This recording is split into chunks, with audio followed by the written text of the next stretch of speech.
జాబిల్లి కథలు. విత్తులపాడు అనే గ్రామంలో ఆనంద నిలయం అనే పేరుకు తగ్గట్టే ఎప్పుడూ ఆనందంతో కళకళ్లాడుతూ ఒక పెద్ద ఇల్లు ఉండేది. ఆ ఇంట్లో రామారావు, ఆయన భార్య సీతమ్మ, వారి ఇద్దరు కొడుకులు రవి, కిరణ్, కోడళ్లు లక్ష్మీ, రాధ, ఇద్దరు మనవలు మనవరాళ్లతో కలిసి ఆనందంగా ఉండేవారు. వారి కుటుంబానికి 5 ఎకరాల విస్తీర్ణంలో ఉన్న మామిడి తోట ఉండేది. ఆ తోటలో రకరకాల మామిడి చెట్లుండేవి. ఒకరోజు ఉదయం నిద్రలేచి అందరూ కలిసి మాట్లాడుకుంటూ టీ తాగుతూ ఉంటారు.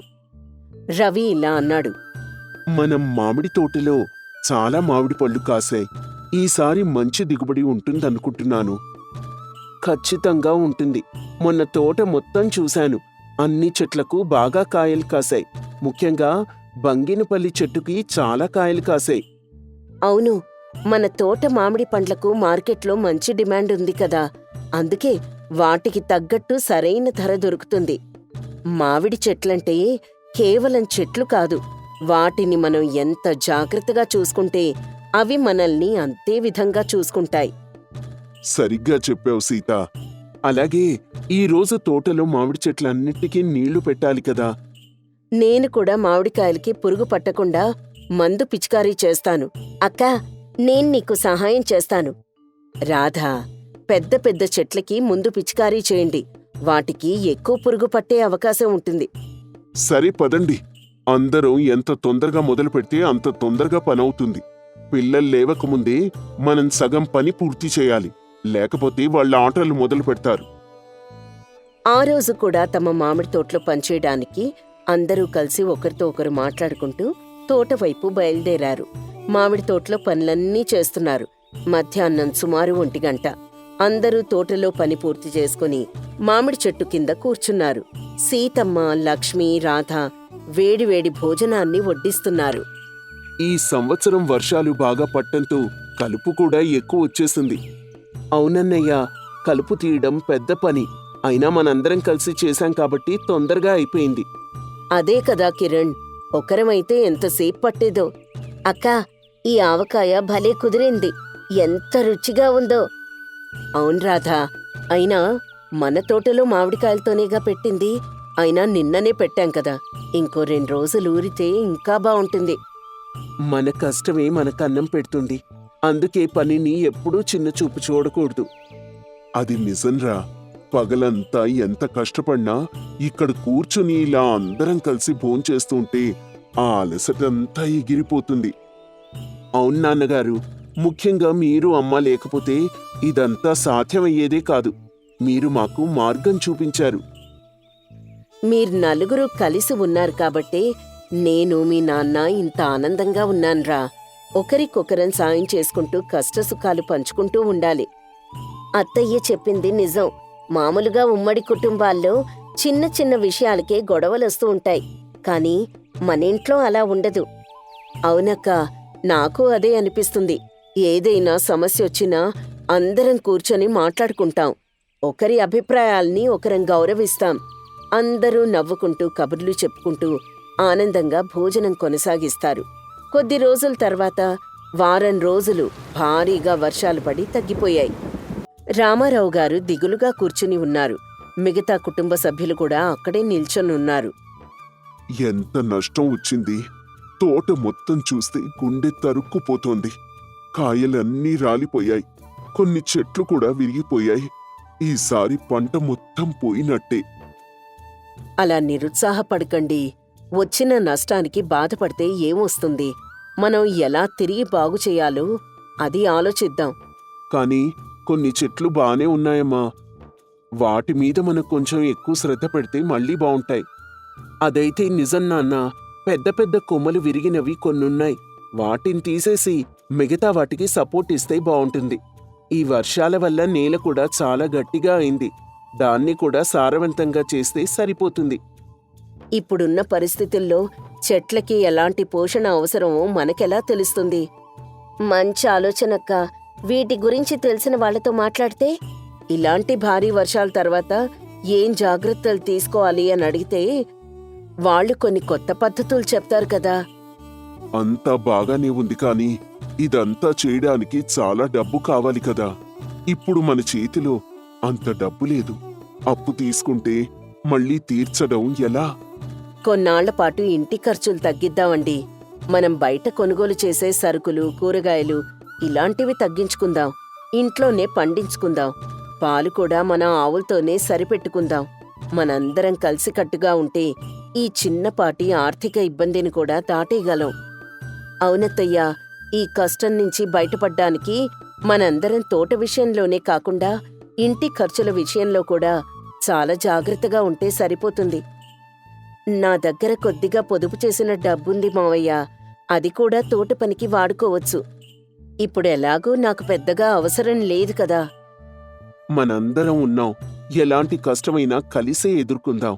నేను కిరణ్ కలిసి రేపట్నుంచి తోటలో విరిగిన కొమ్మల్ని తొలగించడం, నేలను సరిచేయడం మొదలు పెడతాం.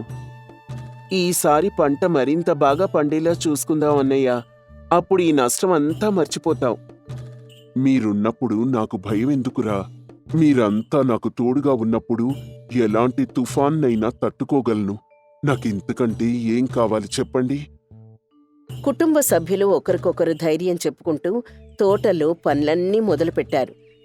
కొన్ని వారాల తర్వాత వర్షం వల్ల దెబ్బతిన్న తోట తిరిగి కోలుకుంది. చెట్లు పచ్చగా కళకళ్లాడుతున్నాయి. కొత్త కాయలు కనిపిస్తున్నాయి. చూడండ్రా, ఎంత అద్భుతంగా ఉందో. అప్పుడు ఆ వర్షాలు కురిసినప్పుడు తోట మొత్తం నాశనం అయిపోయిందేమో అని ఎంత బాధపడ్డాను. కాని ఇప్పుడు చూడండి, తోట మళ్ళీ పచ్చగా కళకళ్లాడుతోంది. కొత్త కాయలు కూడా వచ్చాయి. అవునండి, అందరం కలిసికట్టుగా పనిచేశాం కాబట్టే ఇది సాధ్యమైంది. అప్పుడు అరుణ్ అనే మనవడు ఇలా అన్నాడు. తాతయ్యా, తోట మళ్ళీ బాగుంది కదా. ఇప్పుడు మనం మామిడికాయలు కోయొచ్చు కదా. చూడరుణ్, ఇప్పుడే చిన్న కాయలొచ్చాయి. ఇవి పెద్దగా అవ్వాలి కదా. ఈసారి ఇంకా మంచి పంట పండుతుంది. ఈసారి మామిడి పళ్ళన్నీ మీకు, మీ స్నేహితులకి. మన ఆనందాన్ని పంచుకుంటేనే కదా మనక్కూడా ఆనందం. వారి కుటుంబంలో ఎప్పుడూ ఎలాంటి కలహాలు ఉండేవి కావు. ఒకరికొకరు తోడుగా నీడగా ఉండేవారు. పెద్దల్ని గౌరవించడం, చిన్నవాళ్లని ప్రేమించడం, ఒకరి పట్ల ఒకరు సహనంతో ఉండటం, ఏదైనా సమస్య వచ్చినప్పుడు అందరూ కలిసి కూర్చొని చర్చించుకోవడం చేసేవాళ్లు. మన కుటుంబాన్ని చూస్తుంటే నాకు చాలా సంతోషంగా ఉంటుంది. ఈ ఊర్లో ఇలా చాలా తక్కువ ఇళ్లల్లో చూస్తాం. చిన్న చిన్న విషయాలకి వాళ్ళంతా గొడవలు పడి విడిపోతూ ఉంటారు. కానీ మన ఇంట్లో అలా ఉండదు. అవునండి, దేవుడి దయవల్ల మనకు మంచి పిల్లలు పుట్టి మంచి కోడళ్ళు దొరికారు. మన పిల్లలు ఎంత ఎదిగినా పెద్దల్ని గౌరవిస్తారు. లక్ష్మీ, రాధ కూడా అంతే. ఇద్దరికీ ఎప్పుడూ ఎలాంటి మనస్పర్ధలు రాలేదు. చిన్నప్పటినుంచి మీరిద్దరూ ఎలా కలిసుంటారో, ఎలా మాట్లాడుకుంటారో చూస్తూ పెరిగామమ్మా. అంతే కదా అన్నయ్య, నాన్నగారు ఎప్పుడూ అంటూ ఉంటారు కదా, ఒకరి పట్ల ఒకరు సహనంతో ఉండాలి. కోపం వస్తే క్షణమే ఉంటుంది, కానీ ఆ కోపం వల్ల బంధాలు తెగిపోతాయి అని. అందుకే మనకా మాటలు బాగా గుర్తుండిపోతాయి. మీరిద్దరూ చూపించిన దారే ఇది. నిజానికి మా ఇంట్లో కూడా ఇంత సహనం ఉండదు. కానీ ఇక్కడికొచ్చాక మీతో కలిసుంటే ఆ లక్షణం అలవడింది. ఏదైనా తప్పు జరిగినా ఒకరినొకరం అర్థం చేసుకుంటాం, కానీ గొడవపడం. అక్క చెప్పింది నిజం. నాకు అదే అనిపిస్తుంది. బయట చూస్తుంటే చాలా కుటుంబాల్లో కోడళ్లని వేరేగా చూస్తారు. కానీ అత్తయ్య, మావయ్య, మీరు మమ్మల్ని సొంత కూతుళ్లలానే చూస్తారు. అందుకే మాకు ఇంట్లో ఎప్పుడూ కష్టం అనిపించదు. ఇదేనమ్మా మాకు కావాల్సింది. ఏదైనా సమస్య వచ్చినప్పుడు అందరం కలిసి కూర్చొని చర్చించుకోవాలి. ఒకరిపై ఒకరు అరిచి గొడవ పడితే సమస్య తీరదు కదా. అదైతే నిజమండి. మొన్న తోటలో వర్షం వల్ల నష్టం వచ్చినప్పుడు కూడా మనందరం కలిసి కూర్చున్నాం కదా. అప్పుడు రవి, కిరణ్ పనులెలా చేయాలో చెప్పారు. లక్ష్మీ, రాధ బయట్నుంచి సలహాలు తెలుసుకున్నారు. మీరైతే ధైర్యం చెప్పారు.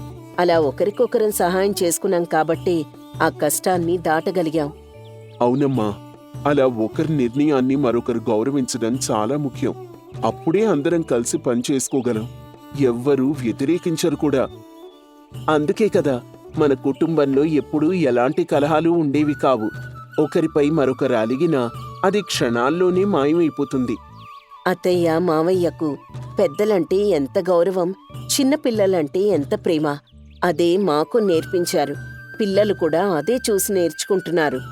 అవునక్క, ఈ రోజుల్లో పిల్లలు కూడా ఇంట్లో పెద్దవాళ్లు గొడవ పట్టం చూస్తుంటే అవే నేర్చుకుంటున్నారు. అదంతా వాళ్ళ దురదృష్టం అమ్మా. వాళ్ళు కూడా మనలాగే కలిసిమెలిసి సంతోషంగా ఉండాలి.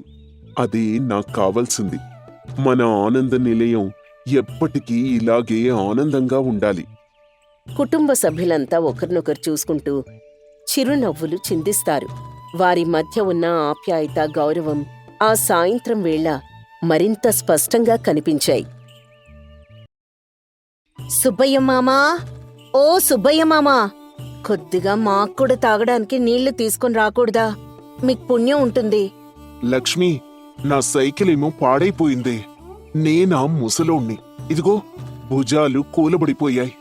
ఒకప్పుడు వయసులో ఉన్నప్పుడు భుజం మీద కావడి పెట్టాను అంటే ఊళ్ళో అందరికీ నీళ్లు తీసుకొచ్చి పోసేవాణ్ణి. ఇప్పుడు వయసు మీద పడిపోయింది. ఏమీ అనుకోకుండా నువ్వే వెళ్ళి తెచ్చుకో లక్ష్మి అంటూ 60 వయసున్న సుబ్బయ్య లక్ష్మికి సమాధానం చెప్పాడు. ఇక చేసేదేం లేక లక్ష్మి ఆ ఊరికి 3 కిలోమీటర్ల దూరంలో ఉన్న బావి దగ్గరికి వెళ్లి నీళ్లు చేదుకొని ఆ ఎండలో కాళ్లు కాల్తున్నా కూడా లెక్క చేయకుండా ఇంటికొచ్చింది.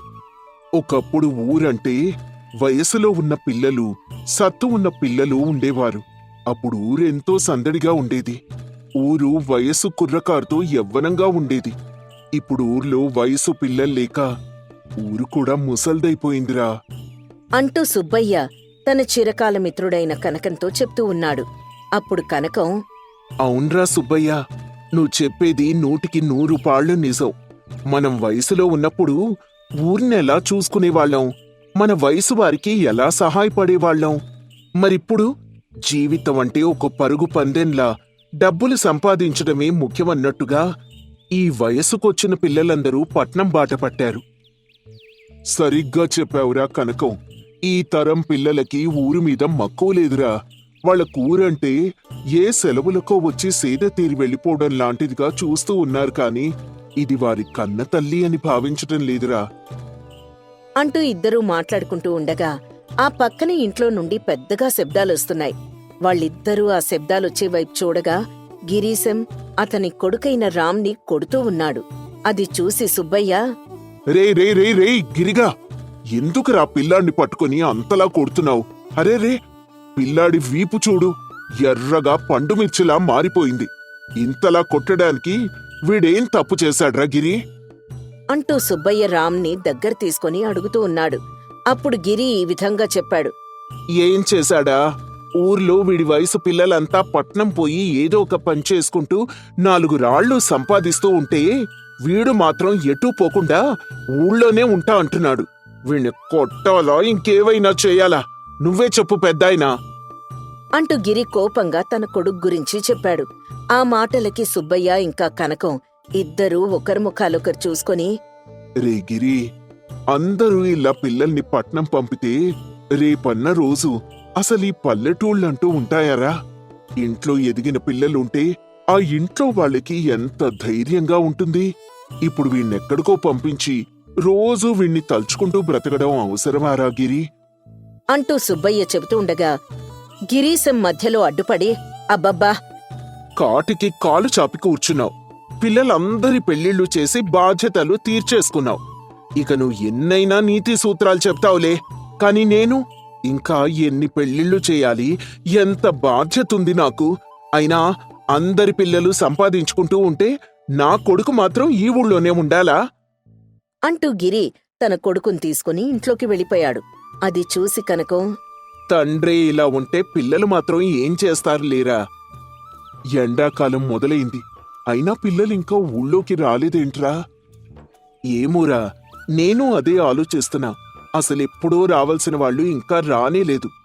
ఊరన్ని కాలాలు బోసిపోయినా కూడా ఈ ఎండాకాలం వస్తే చాలు, యువకులతో కొత్త కళ ఉట్టిపడి ఊరు పునర్జీవం పోసుకుంటుంది అని అంటూ ఉండగానే దూరం నుండి ఒక బస్ హారన్ వినిపిస్తూ ఉంది. సుబ్బయ్య, అది విన్నావా? బస్సు హారన్ వినిపిస్తోందిరా. కనీసం ఈ బస్సుకైనా ఎవరైనా వస్తారేమో చూడాలి. అంటూ వాళ్ళిద్దరూ కళ్ళు కాయలు కాసేలా ఆ బస్ కోసం ఎదురు చూస్తూ ఉన్నారు. కొంతసేపటి తర్వాత ఆ బస్సు ఊర్లోకొచ్చి ఒక చెట్టు దగ్గర ఆగింది. అప్పుడు ఆ బస్సులో నుండి ఇద్దరు యువకులు కిందికి దిగారు. ఏం సుబ్బయ్య తాత, బావున్నావా? ఎన్ని రోజులైంది తాత నిన్ను చూసి. అంటూ అశోక్ చాలా హుషారుగా మాట్లాడుతున్నాడు. తాతకేంట్రా, చేతిలో చుట్ట, భుజాన కండువ, అచ్చం పెదరాయిళ్లా ఉన్నాడు. ఇలా వారు మాట్లాడుతూ ఉంటే ఆ ముసలి వాళ్లల్లో కూడా హుషారొచ్చి, మీ పడుచు పిల్లలు ఏవైనా అంటారా? ఇంతకీ మీరు బావున్నారా? తాత, మేం మస్తున్నాము. సాయంత్రం కలుద్దాం తాత. పోయి మంచి తాటి కళ్ళు తాగుదాం. అంటూ ఆ ఇద్దరు యువకులు దారిలో కలిసిన అందర్నీ హుషారుగా పలకరించుకుంటూ పోతూ ఉన్నారు. అది చూసి సుబ్బయ్య, చూసావారా కనకం, వాళ్ళు మాట్లాడిన 2 నిమిషాలు మనం మళ్ళీ వయసులో ఉన్నట్టుగా చేసి వెళ్ళిపోయారు. అవునరా సుబ్బయ్య, ఎంతైనా ఊళ్ళకి యువకుల అవసరం ఎంతో ఉందిరా. అలా మాట్లాడుకుంటూ ఉన్నారు. ఆ రోజు సాయంత్రం వరకు బస్సులొస్తూనే ఉన్నాయి.